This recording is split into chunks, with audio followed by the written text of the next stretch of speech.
नमस्कार, जोहार, मैं संजय और आप देख रहे हैं न्यूज झारखंड। चलिए जानते हैं सुबह से लेकर शाम तक की तमाम बड़ी खबरों को। मांडर विधानसभा उपचुनाव, झारखंड में सियासी हलचल तेज, कांग्रेस ने उतारा उम्मीदवार, बीजेपी खोज रही है जीत की राह। मांडर विधानसभा उपचुनाव की डुगडुगी बज चुकी है।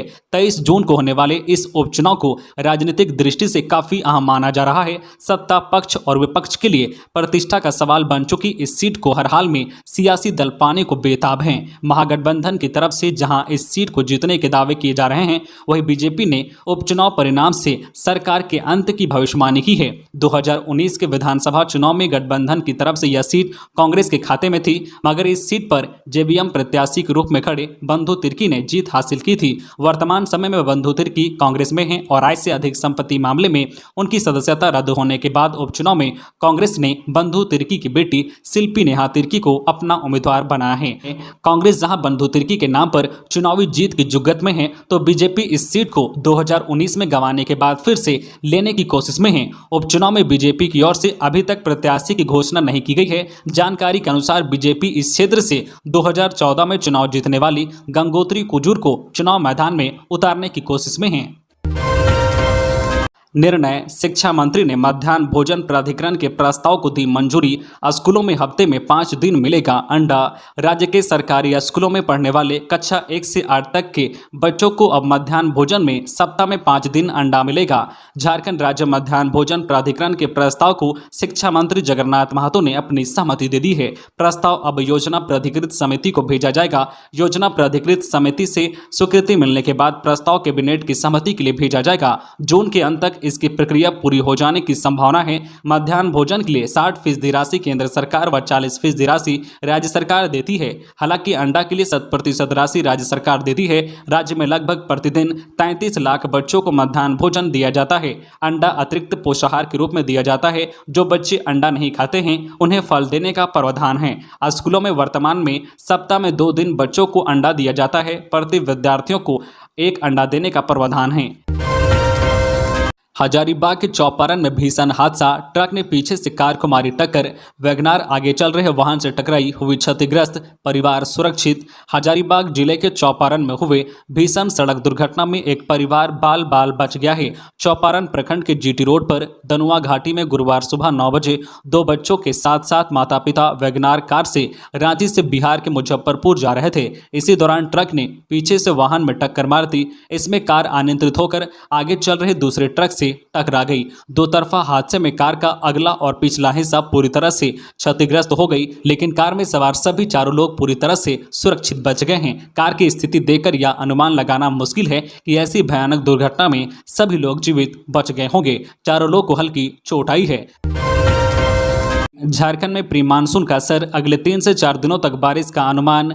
राजधानी रांची समेत आसपास के इलाकों में बारिश की वजह से उमस भरी गर्मी से लोगों को राहत मिली है। मौसम विज्ञान केंद्र से मिली जानकारी के अनुसार पूर्वी और पश्चिमी हिस्सों में साइक्लोनिक सर्कुलेशन के कारण मानसून का असर अब दिखने लगा है। अगले कुछ दिनों में मानसून का असर तेज हो जाएगा। इसे लेकर मौसम विभाग की ओर से अलर्ट जारी कर दिया गया है। राजधानी रांची समेत आसपास के जिलों में अगले 3 से 4 दिनों में बारिश के आसार हैं। उन्होंने बताया है कि इस दरमियान गर्जन के साथ वज्रपात की भी संभावना है। साथ ही 30 से 40 किलोमीटर प्रति घंटे की रफ्तार से हवा बहने की भी संभावना जताई गई है, जिसे लेकर विभाग की ओर से अलर्ट जारी कर दिया गया है। पिछले 24 घंटे में राज्य में कहीं कहीं गर्जन के साथ हल्के से मध्यम दर्जे की बारिश हुई है। खबरों में आगे बढ़ने से पहले आपसे रिक्वेस्ट है कि अगर आप चैनल को सब्सक्राइब नहीं किए हैं तो प्लीज चैनल को सब्सक्राइब करके बेल आइकन प्रेस कर दे, जिससे आपको झारखंड की हर छोटी बड़ी खबर का अपडेट आप तक पहुंचता रहे। चलिए बढ़ते हैं खबरों की ओर। पंचायत चुनाव के तीसरे और चौथे चरण की काउंटिंग जारी। झारखंड पंचायत चुनाव के तीसरे और चौथे चरण की काउंटिंग गुरुवार को तीसरे दिन भी जारी है। राज्य के 142 प्रखंडों की 2346 पंचायतों में हुए मतदान के लिए वोटों की गिनती कड़ी सुरक्षा में की जा रही है। पलामू के चैनपुर में पंचायत चुनाव परिणाम के बाद हंगामा, जमकर चले ईंट पत्थर, हुई फायरिंग, एक वाहन में लगाई आग, पुलिस ने संभाला मोर्चा। पंचायत चुनाव का परिणाम आने के बाद पलामू जिले के चैनपुर थाना क्षेत्र के बोकेया कला गांव में बुधवार की रात जमकर बवाल हुआ। विजय जुलूस के दौरान 2 गुट आमने सामने आ गए। इसमें एक 4 पहिया वाहन को आग के हवाले कर दिया गया। जमकर ईंट पत्थर चले, फायरिंग की गई। घटना की सूचना मिलने के बाद पुलिस की टीम मौके पर पहुंची। हालत को संभालने के लिए अधिकारी गाँव में ही कैंप कर रहे हैं। हैं। गांव और आसपास के इलाके में भारी संख्या में पुलिस जवान तैनात किए गए हैं। दरअसल कोसियारा पंचायत से गुंजा देवी मुखिया पद पर निर्वाचित हुई है। चुनाव परिणाम घोषित होने के बाद रात में ही विजय जुलूस निकाला गया था। मुखिया गुंजा सिंह के पति मंटू सिंह समेत बड़ी संख्या में ग्रामीण और समर्थक विजय जुलूस में शामिल हुए थे। विजय जुलूस जब बोकेया कला गांव के पास पहुंचा तब गुंजा सिंह के प्रतिद्वंदी मुखिया प्रत्याशी ब्रह्मदेव चौधरी घर के बाहर खड़े थे। आरोप है कि जुलूस में शामिल कुछ लोग ब्रह्मदेव चौधरी के घर में घुस गए, उसके साथ मारपीट करने लगे। ब्रह्मदेव चौधरी द्वारा शोर मचाए जाने के बाद आसपास के ग्रामीण एकत्रित हो गए। बोकेया के ग्रामीणों के एकत्रित होते दोनों गुटों में विवाद हो गया। थोड़ी देर में विवाद के हिंसक रूप अख्तियार कर लिया। दोनों ओर से ईंट पत्थर चलने लगे। आक्रोशित ग्रामीणों ने जुलूस में शामिल एक वाहन में आग लगा दिया। मौके पर पहुंची पुलिस को स्थिति नियंत्रण करने में काफी कड़ी मशक्कत करनी पड़ी।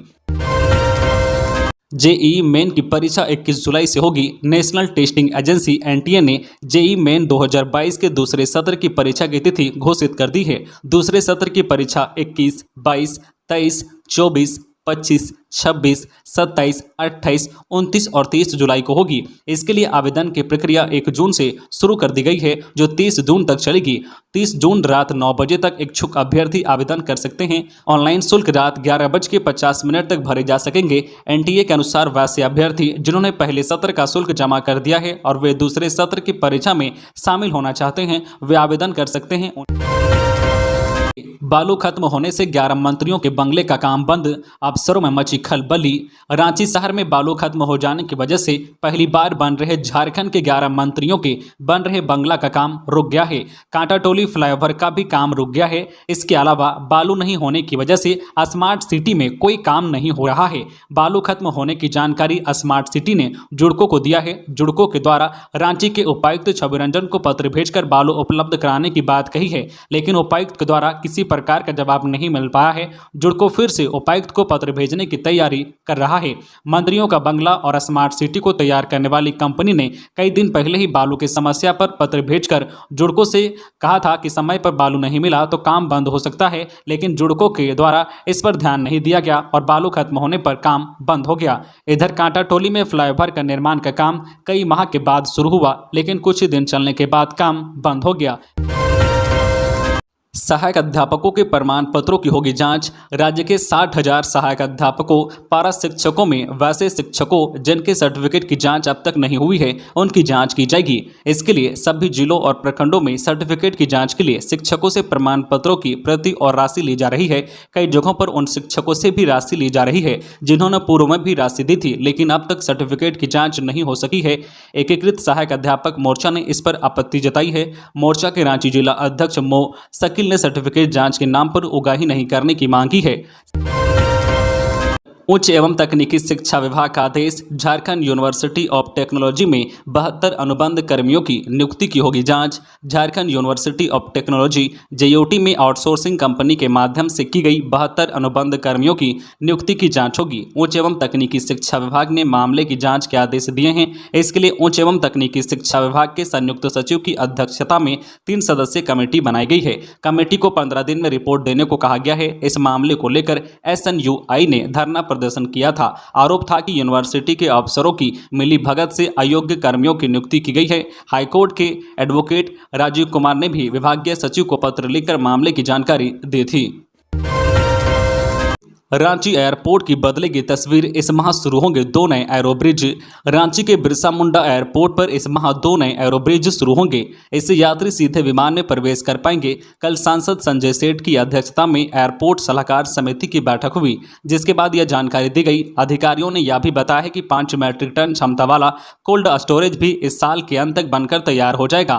मालूम हो कि रांची में पहले से 2 एरोब्रिज हैं। बैठक में एयरपोर्ट में यात्री व कार्गो सुविधाओं के विस्तार सहित कई जो अन्य मुद्दों पर चर्चा हुई। बहुत जल्द ही रांची एयरपोर्ट को एक्सरे फ्री किया जाएगा। इससे यात्रियों का समय बचेगा। सांसद ने यहां से बाहर भेजे जाने वाले फल व सब्जियों के बारे में जानकारी ली। उन्हें बताया गया है कि सीजन में प्रतिदिन यहां से करीब 22 टन मटर, फ्रेंच बीन, अन्य जो सब्जियां विभिन्न शहरों में भेजी जाती है। सब्जियां हैदराबाद, बेंगलुरु, मुंबई, अहमदाबाद आदि शहरों में भेजी जा रही है। वहीं वर्तमान में यहां से हैदराबाद व बेंगलुरु के लिए लीची भेजी जा रही है। रांची के विशाल नायक का टीम इंडिया में चयन, टी20 सीरीज में दिखाएंगे जलवा। रांची के कांके के रहने वाले विशाल नायक का चयन दिव्यांग टी20 सीरीज के लिए टीम इंडिया में किया गया है। 10 जून से भारत नेपाल के बीच टी20 सीरीज नेपाल के काठमांडू में मालपानी क्रिकेट ग्राउंड में आयोजित किया जाएगा। रांची के कांके प्रखंड से एक छोटे से गांव सुकुरहुट्टू के रहने वाले विशाल नायक के चयन से उनके गांव में खुशी का माहौल है। जन्म से ही विशाल नायक की बाएं हाथ की हथेली नहीं खुलती है, उस हाथ की सभी उंगलियां काफ़ी छोटी है। बता दें कि विशाल दाएं हाथ के मीडियम तेज गेंदबाज हैं और दाएं हाथ से तेज बल्लेबाजी करते हैं। विशाल नायक के पिता प्यारेलाल नायक मजदूरी करते हैं। उन्होंने अपने प्रयास से अपने बेटे विशाल नायक को इस मुकाम तक पहुंचाने में सफल रहे हैं। विशाल ने जब क्रिकेट खेलना शुरू किया था तब उन्हें बहुत सारी परेशानियों का सामना करना पड़ा था। इसके बावजूद उन्होंने हार नहीं मानी और अपना बेहतर प्रदर्शन देते रहे। तो ये थी आज की झारखंड की टॉप बड़ी खबरें। इसी तरह झारखंड की हर छोटी बड़ी खबर देखने के लिए आप हमारे चैनल न्यूज झारखंड चैनल को सब्सक्राइब करके बेल आइकन प्रेस कर दीजिए, जिससे आपको झारखंड की हर छोटी बड़ी खबर का अपडेट आप तक पहुंचता रहे। तो आज के लिए बस इतना ही, हमें दीजिए इजाजत, फिर मिलते हैं नेक्स्ट न्यूज में।